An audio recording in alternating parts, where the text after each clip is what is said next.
I think Psychonauts is still worth playing because it's so unique and strange. I believe it aged well, except maybe for the graphics. And the most impressive thing is that the humor, which it relies so heavily on and that gives it so much of its charm, also aged pretty well, which is kind of not the norm. It's not a long game, the sequel is probably coming, so I think it's still worth playing, yes. Psychonauts is a game about this kid called Razputin, which is an incredible name, who runs away from the circus, that is his home, to go to a summer camp for kids with psychic abilities. And he does that because he wants to become a psychonaut, which is basically a spy that goes inside people's minds. It also involves a villain who steals people's brains through their ears. So yeah, it's kind of crazy and it is so fun.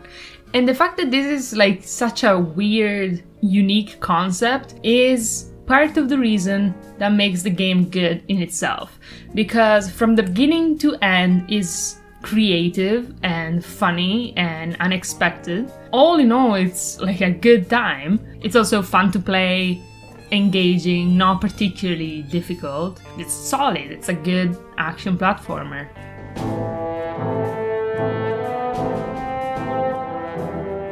Usually I score things in like 4 categories: immersion, gameplay, story, and whatever the fuck my last category.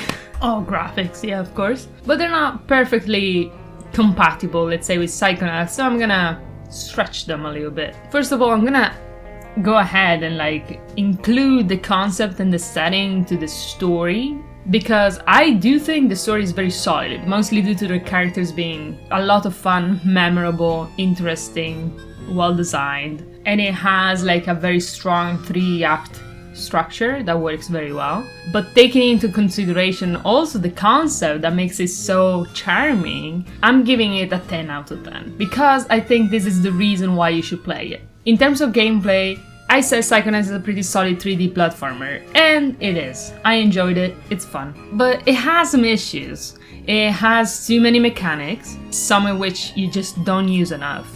I think they should probably have been condensed into a smaller number of powers that can be adapted to different situations. It didn't impact my experience too badly, but I do think it's a flaw, and it's worth considering, so I'm giving it a 7 out of 10 for gameplay. I hope the sequel makes the gameplay feel a bit more unified and coherent.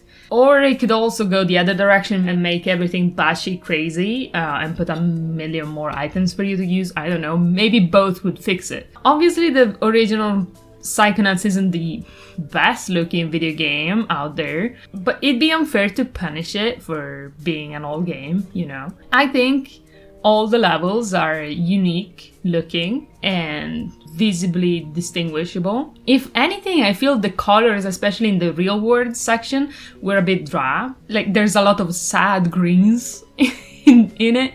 I believe a more pastel saturated look or aesthetic would fit it more. But overall, like the style and character design especially is very good. So overall, I would give it an 8 out of 10 anyways. It's kind of tricky to talk about immersion because even in terms of movies, immersion is not exactly what a comedy is trying to do. And Psychonauts, I think, is best described as a comedy, right? So more than immersion, I would talk about character design and humor, you know. The characters are all easily distinguishable between one and the other. They are memorable, they're weird, and at the same time we get kind of deep insight into who they are because, well, we are quite literally poking around in their minds. As I said, the 3-act structure also helps in terms of immersion, and, well, the main character is great, right? I love Razputin a lot.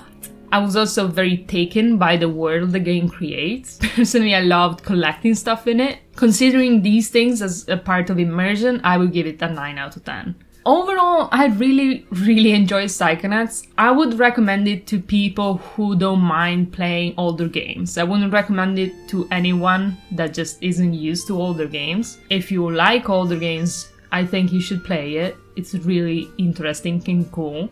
And I would give it a 4 stars out of 5. Before you play, right? As I was saying, it is an older game, so you might have like a bad first impression because, as I was saying, the color scheme, especially in the beginning and the real world, is so sad looking, kind of ugly. My advice is give it a chance, talk to the characters, and when you start collecting powers, remember you can change them up in the menu. Don't be like me and discover this way too late. As for me, hi, I'm Adi. This is one of the first games I streamed on Twitch. I still stream at twitch.tv/criticao. I hope you enjoyed this review. Thanks for watching and have a good day.